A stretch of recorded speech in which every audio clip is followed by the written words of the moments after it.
Our next speaker is a longtime member of the San Jose Betsuin, right here. She's a longtime leader within the San Jose Betsuin and very active within our BCA as well, Sumi Tanabe.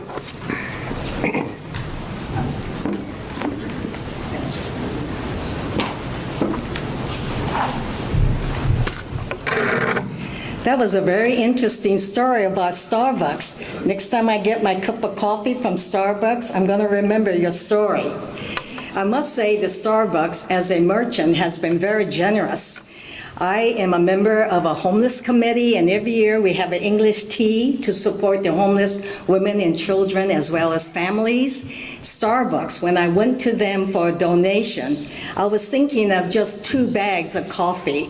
They gave me 40 bags of coffee. My message today to you is extending a helping hand, compassion in action. She was tired and hungry, and she had no idea where she was. She was stumbling along, and some people thought that perhaps she was drunk. No, she was almost 100% blind.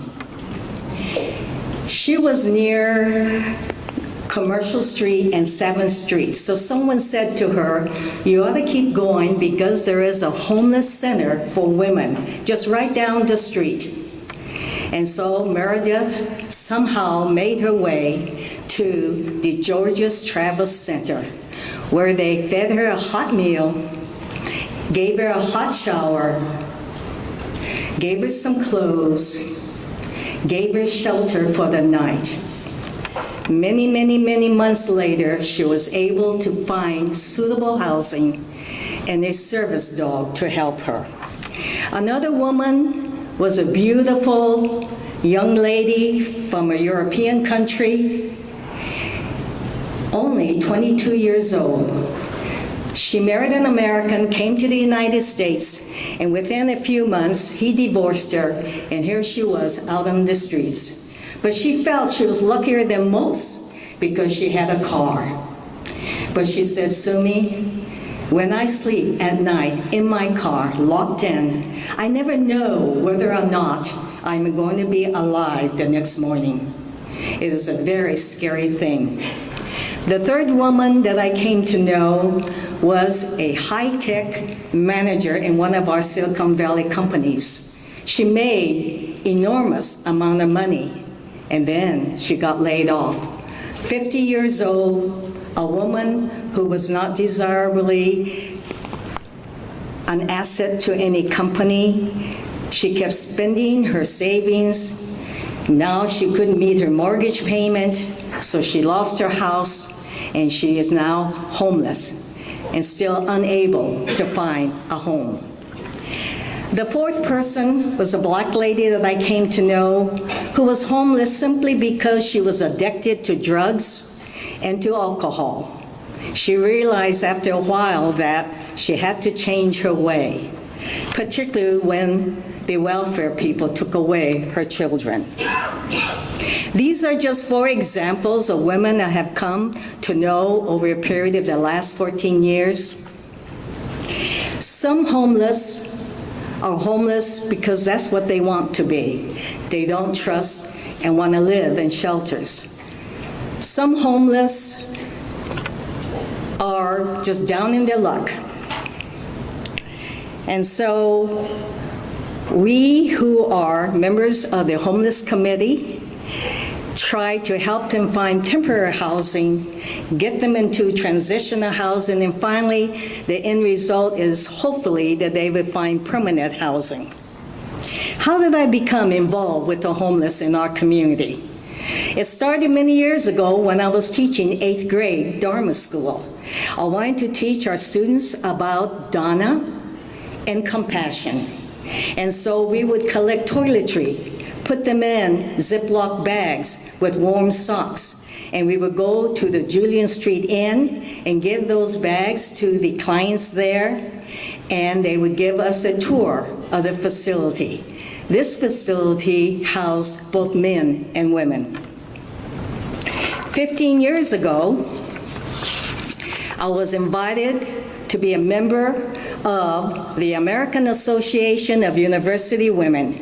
It is the oldest women's organization in our country. There were all kinds of programs, but one program interested me, and it was a Committee on Homeless Women and Children. And so I became very much involved with this group. It was formed, actually, 35 years ago by a woman named Georgia Travis. She learned that there were many homeless women and children out in our San Jose area.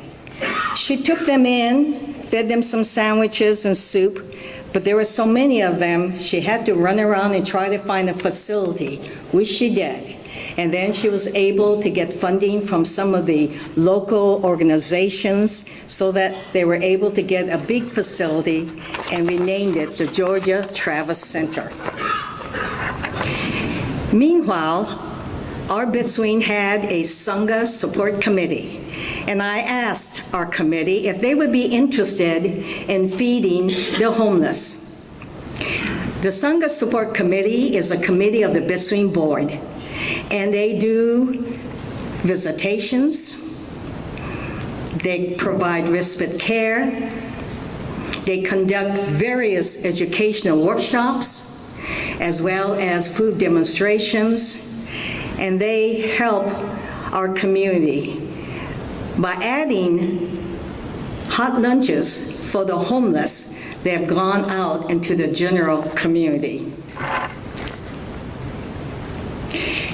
Another link to the Sangha committee is the Sangha Crafters. Under the leadership of Betty Kinoshita, it was begun as an opportunity for members to use their crafting talents to produce dana for the less fortunate in our community. The crafters have created blankets, scarves, caps, baby caps, sweaters. The donations have gone to local homeless agencies, hospitals, family shelters, Asian for Community Involvement, Project Linus, and other organizations. The Palo Alto Buddhist Temple, I understand, has such a group. Another link is the Quilters, which was developed to create quilts and fabric art for the temple community. A yearly quilt is raffled at Obon time, and it also donated to JCA and other community organizations. An Obon wall hanging hangs in the dining room of the Jodo Shinshu Center. Another link is the San Jose Bitsween Dana Club. It was initiated by Al Hironaga, where Sangha members practiced dana by going out into the community and donated their time and efforts to help those in need. Last year, this group several times helped with the Second Harvest Bank, repaired homes of elderly couples with an organization called Rebuilding Together, and helped nonprofit coalition deliver supplies to area schools, as well as other projects. Recently, the San Jose Buddhist Women's Association conducted a new underpants drive, and 300 new underpants and $300 were donated to the Women's Gathering Place, a center for homeless women in downtown San Jose.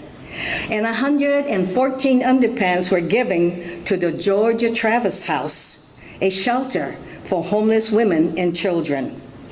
The BWA members are trying to follow in the footsteps of Lady Takeko Kujo, co-founder of Fujinkai, and a humanitarian who spent a lifetime taking care of those who less fortunate. Don Cordisi, the chair of the Santa Clara County Board of Education, recently gave his county speech in which he is calling 2017 as a year of compassion. He said, quote, "Compassion is not reserved for those we agree with. We must also direct compassion towards those whose views are out of step with our own. We are a county of compassion, and the responsibility to keep it so lies upon all of us, end of quote. A core value of Buddhism is compassion. In this political climate, where there is so much division, fear, anger, and hatred, it is so critical to remind ourselves to give acts of kindness and compassion and reach out and help others. As the Buddha said, quote, "For never in this world do hatred cease through hatred. Through love alone do they end. This is the ancient and eternal law." I am sure that your temples are involved in similar activities that link them to their communities.